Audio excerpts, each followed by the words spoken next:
quite stunned actually and a bit exhausted already. Been spending a while following the coastline and the evolving situation. We were just going to release a statement sharing our relief along with many in Gibraltar about the departure of OS 35. Glad that there hadn't been any further, incidences of oil, because we had oil affect our coastline too. And so, it's not even a week since this departure, and we're hit again with some heavy, thick, tarry oil, which is very sticky. It doesn't evaporate and will stay within the ecosystem for an endless amount of time. Can you describe to us the situation here in particular at Rozier Bay?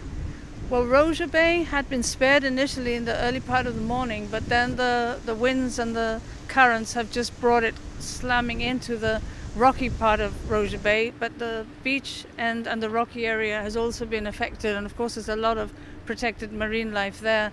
And the really thick, deep, dark sludge is swimming along, is coming into this area here, which I know you filmed, and has a lot of the protected patellas and everything that we enjoy and we try and protect in Gibraltar. So there's going to be consequences obviously for the damage, but the polluter will pay. But what we have to ensure is prevention. OS 35 was an accident.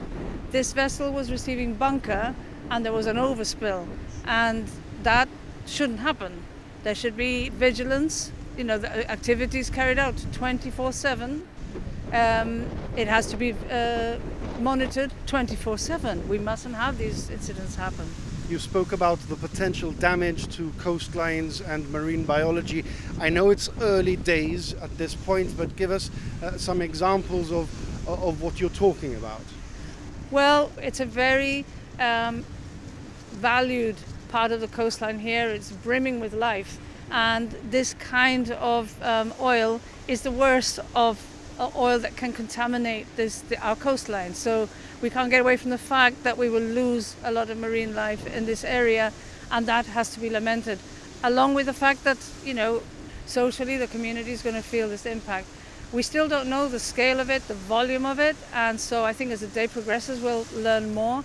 And we certainly, we have campaigned also for, the way we trade in oil in Gibraltar and the bunkering trade, and how this has implications for climate change.